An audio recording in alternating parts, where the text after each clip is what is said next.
police brutality, especially with regards to the Occupy Lekki toll gate protesters, and seeing videos and condemnations from Nigerians far and wide has been obvious.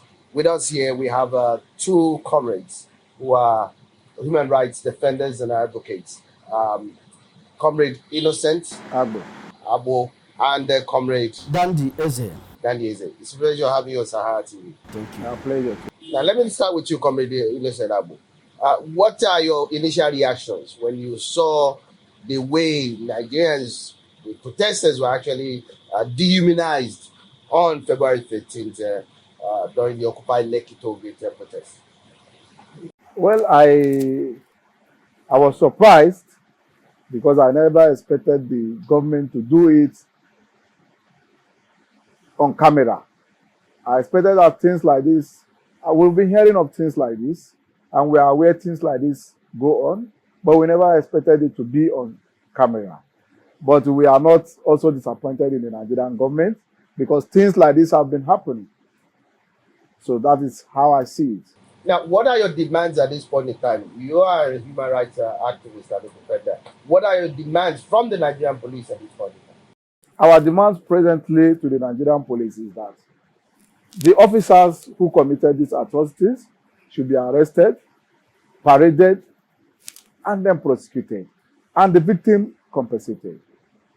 Failure to do that, we are ready to occupy the Nigerian police headquarters in Ikeja. Part of the demands now are that the officers be reduced and that they prosecuted. As the Nigerian police themselves, the Commissioner of Police actually came out to condemn the actions of his men on that very day with regards to the dehumanizing of some of the protesters at the party time. Let me come to you, Comrade. What do you feel about the Commissioner of Police condemnations of the actions of his men? Well, in terms of condemnation, they normally condemn. But what is the action they're taking? Are they taking action or only condemn with mouths? We want to see them taking action. Not just action, the action must be open. Prosecution must be open. Not in-house prosecution, not in-house trial. Where they will try and at the end of the day, the person will go back to his duty post or be transferred to another place where you cannot see them. We want to see action. If not, we have given them ultimatum. After 7 days, if action is not taken, we are going to picket Nigerian Police Lagos State Headquarters, Ikeja. That's number one. Number two, I want to make the whole world know what happened in all this January, all Imo State. I was there. I went to Uli. On my way coming back, soldiers have occupied the whole Olo. They were shooting sporadically, indiscriminately, and killing innocent people. I was there. I had to run inside Gota. I was inside Gota for over 5 hours in all Imo State. And they did it with impunity. Nobody intervened, not even the so-called governor. And this happened in the senatorial zone of the governor, and he kept quiet so that power that made him will not talk or will not be offended by him. I was there in Imo State, where soldiers, instead of shooting up, they were shooting sporadically and indiscriminately against innocent Nigerians. Many people slept in the gutter, including me. I was inside gutter for over 5 hours just not to get hit by stray bullets. Nobody talk about that. As I'm talking to you now, they are still coughing all from 6 p.m. to 6 a.m. What happened? Nothing. They're killing innocent Nigerians in all Imo State. They are still killing innocent Nigerians in all Imo State. I've had it. They even kill a pregnant woman at Akata, Nempi, and those side area. A pregnant woman. So let's come back to Lekki protests. Just as like what happened in all Imo State. How can soldiers be shooting directly to protesters? Even if they are shooting, it has to be up or rubber bullet. In overseas, they use rubber bullets. They can never shoot you up directly. But what they did in Lekki, shooting innocent Nigerians, is exactly what they did in all Imo State. I witnessed it there. I was there live and direct. I saw it myself. I escaped death by whiskers myself in Imo State. Now, nobody talk. Just like because nobody talk, nothing happened in Lekki shooting. That was why they have the audacity and the impunity to do the same in all Imo States. If the people that kill innocent people in Lekki At Lekki, we are arrested, detained, prosecuted. Such thing will not happen any other place in Nigeria. Now, Comrade Innocent, Nigeria has been, known to have an history of police and army brutality, especially towards innocent citizens, and which was what precipitated initially the panel of inquiries that was set up at the with regards to what happened, the incident that happened at the Lekki toll gate months back. Now, let me get your view on this. That knowing fully well that the Nigerian army has been in denial as far as killing innocent Nigerians were concerned. In October at Lekki Toge. Do you see anything coming out of this so-called panel of inquiries that is being set up by the various governments, especially looking at the fact that some of the panelists are already resigning? What's your view on this? Well, the panel, as far as we are concerned, there's no more panel as far as Lagos is concerned. Because the army in question, whom went to Lekki to kill innocent protesters, have withdrawn from the panel. You see, the issue of the Nigerian security forces is just because the Nigerian people are so tolerant of our security, armed forces, and political leaders. This is not the first time, but because Nigerians keep on tolerating and allowing these officers to get away, they continue to do it. The Shiites, more than 1,000 of them, were killed in Kaduna. And the panel set up by the state government indicted the authority. The report is available, and nothing has been done about it. No one has acted upon the report. When we were agitating and putting pressure on the presidency to do something, the presidency pushed us that we should wait for the panel report in Kaduna. Funny enough, when the report came out, till today as we are sitting down here, nothing has been done on that report. Go to the east, where the military men were killing IPON members who were not armed. It is all over, and nothing was done. And that is why they have the infantry to come and kill innocent protesters, peaceful protesters, down here in Lagos. If you look at it, the international community have been saying, even in the issue of how they engage the Boko Haram and so on, there is issue of human rights. They go into communities where these Boko Harams are operating and kill innocent people and clump them together and say they are Boko Haram. And nobody is questioning them. And the authority, who is supposed to put check and balance on this, as far as their families are not involved, none of their family is killed, they will never say anything. They will never do anything. You see, the issue of NSAS. Why the issue of NSAS made headway was because the people involved were the junior officers. So the government decided to leave them to the masses, so that the masses can lynch them. The government was not ready to protect even the police officers, because this is between poor men fighting themselves. The hoodlums who are killing the policemen, they are the poor people. The police people who are being killed are the poor policemen. Was the commissioner killed? Was the IG killed? Was any the commissioner of police killed in this incident? No. These are the big shots. Nothing will get to them. But once it affects the commissioner of police, the IG of police, the president, the governor, you will see action. And you will know that we have leaders in Nigeria. Now, Comrade, let me get back to you.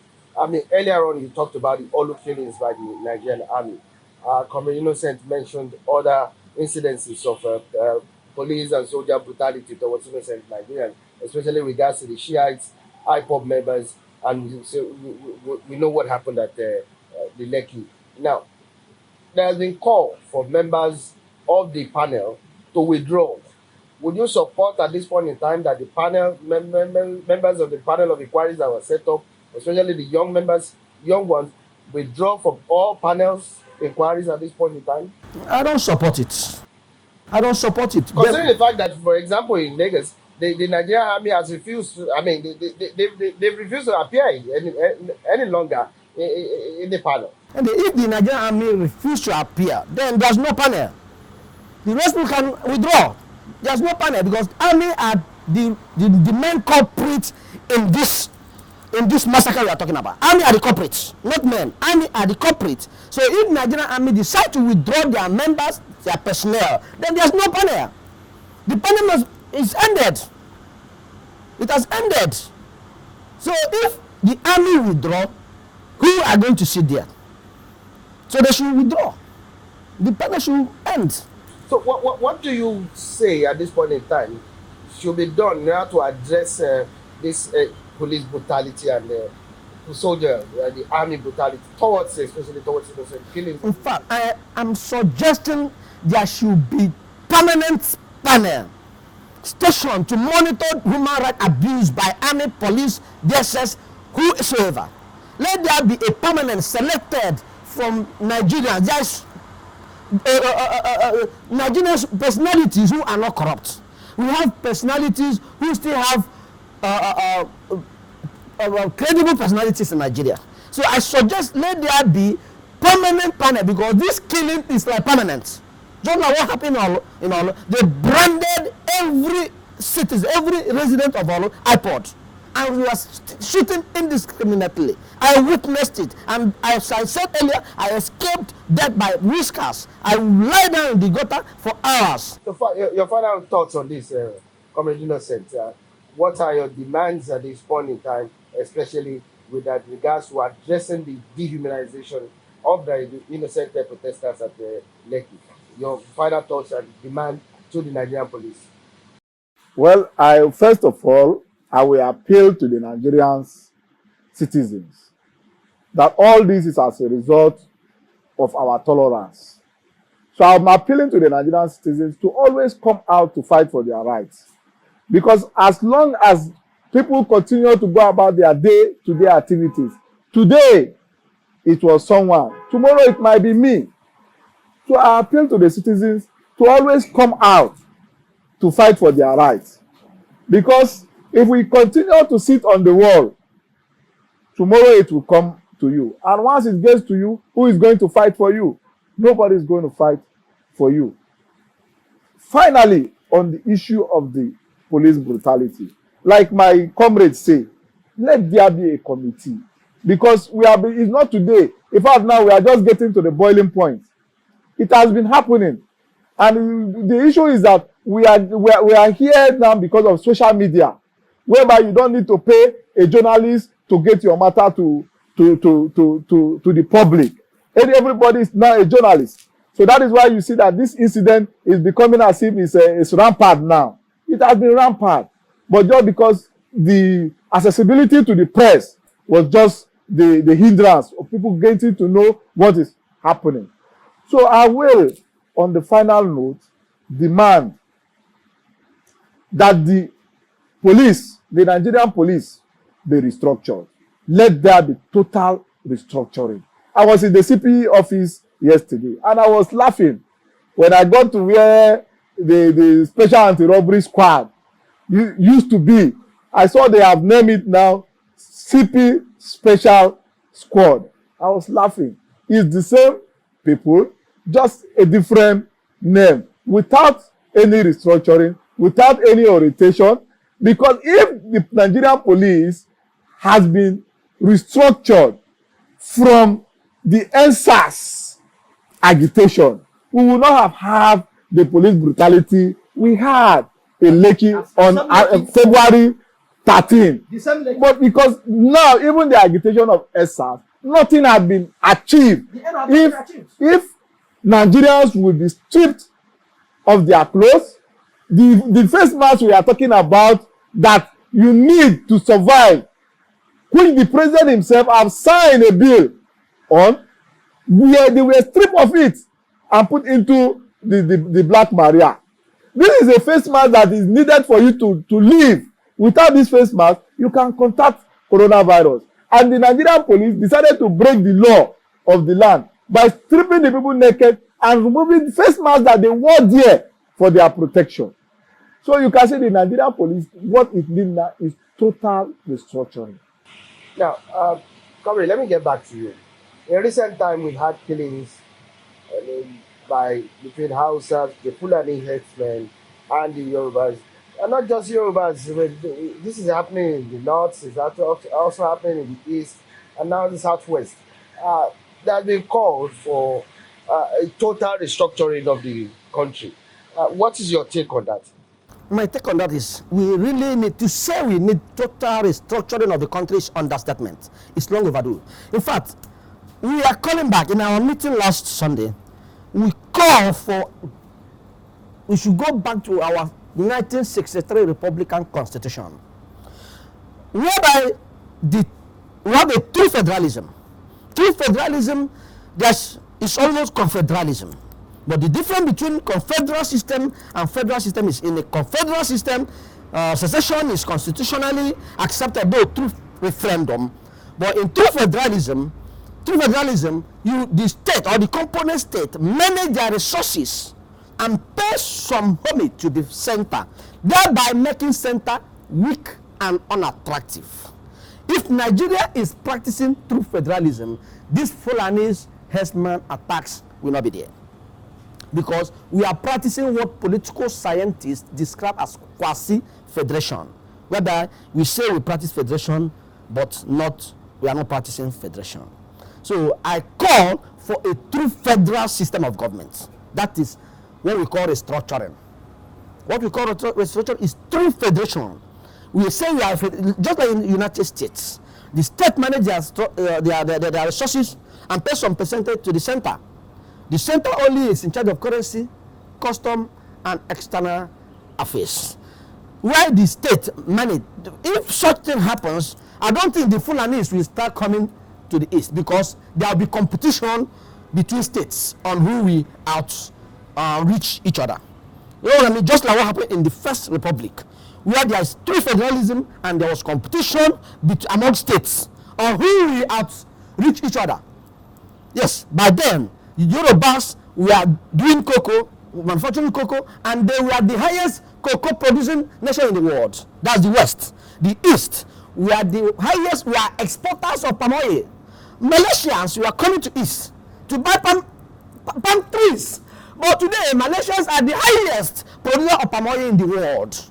Then North, we are the highest producer of groundnut. But today, because of oil in the South, it has made the North redundant as long as producing groundnut and agriculture is concerned. Everybody now rely on the oil from the South. So I call, and we are calling, and we mean it, that if it's not done, we will go to streets and demand for true federalism, which is called restructuring. That's another name for federalism. It's restructuring. So we are calling for true federalism, where the state, the component unit, should manage their resources and pay certain percent to the federation.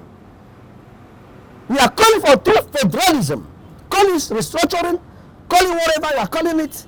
We say we are federal system of government. We are practicing federal system of government. Let us practice true federalism. True federalism. What we are practicing is unitary system of government. Now, Comrade Innocent, your take on this issue. Well, you see, my take on the issue of restructuring, like he has said, the Human Rights Defender and Advocacy Center has come to an agreement that Nigeria needs to be restructured now. The APC government came to power based on the promise of restructuring the country.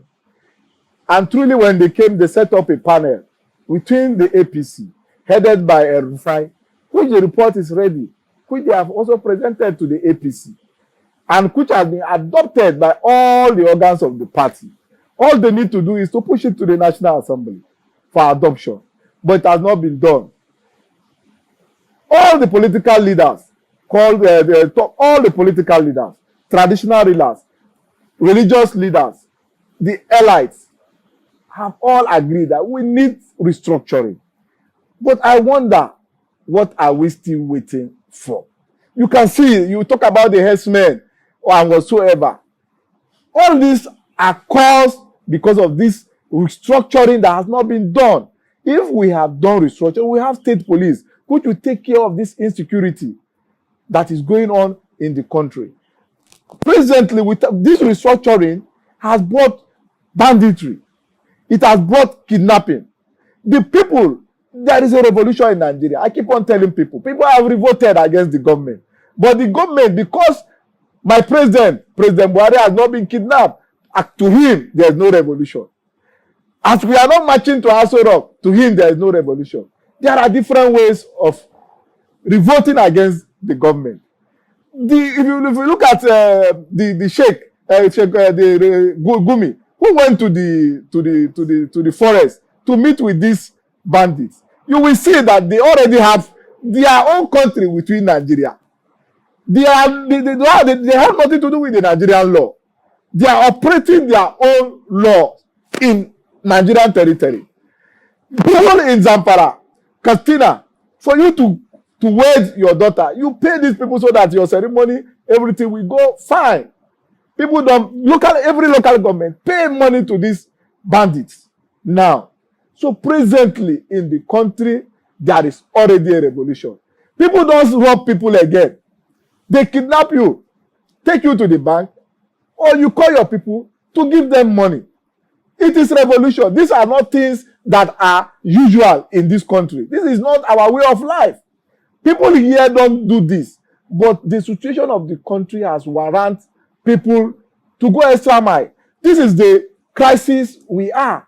And all this, if you look at it, you will not blame people. Just imagine people who are going peacefully to protest are being harassed, killed. Injustice is what brought all these things. The people you are seeing that are doing banditry, if you look at them, interview them, you will see that it is injustice that have led them to carry arms against the government. They have not been treated fairly by the government. So the issue of restructuring, it is now. It is now. And our organization, Human Rights Defender Advocacy Center, we are calling all Nigerians to join us that this country should be restructured now. Before we get to a situation whereby there will be no country for us. A united Nigeria is better for all of us. When you lie in a big bed, you can roll from here to the other side. But when you have a small bed, where do you roll to? So a united and big Nigeria is better for us. Look, I keep on telling my Igbo brothers that we need a united Nigeria for you to enjoy. How? Look at how my people are being treated in Ghana, where the Ghana authority are trying to take the Nigerians who are in Ghana, which majorly are the Igbo people, because they are the ones that travel all over to do business. And now they are being, their business, people who have built businesses for 10 years, 20 years, are being sent back to Nigeria. Their business is being crippled by the government. If we go our separate ways, as some of our people are agitating, it will still be the same thing. The Igbo man will find himself. So I advise my brothers that a united Nigeria is better for us if we restructure, just like my comrades say. We have agreed to return back to 1963, whereby the regions were doing well on their own. Because if we don't restructure now, you can see the crisis going on everywhere. The armies, the security forces are even overstretched presently because there is crisis everywhere. There is crisis in the north, there is crisis in the middle belt, there is crisis in the south. Look at Ibadan. As of throughout last week till now, there is no normalcy because of the problem between the Hausa and the Yorubas. And the problem was caused, the major problem was caused not by Nigeria, but a man from Niger. But we are here killing ourselves. So we need restructuring now, not we need restructuring later. We need restructuring now that we are united. Nigeria had never had a constitution by the people. The only constitution we have had that was adopted by the people was the 1963 constitution. Now we need a constitution of our own, not a military constitution that was given to us. And that is the cause of all this problem. We need to restructure Nigeria now. Comrade Innocent and Comrade Nani, Thank you so much for your insightful analysis.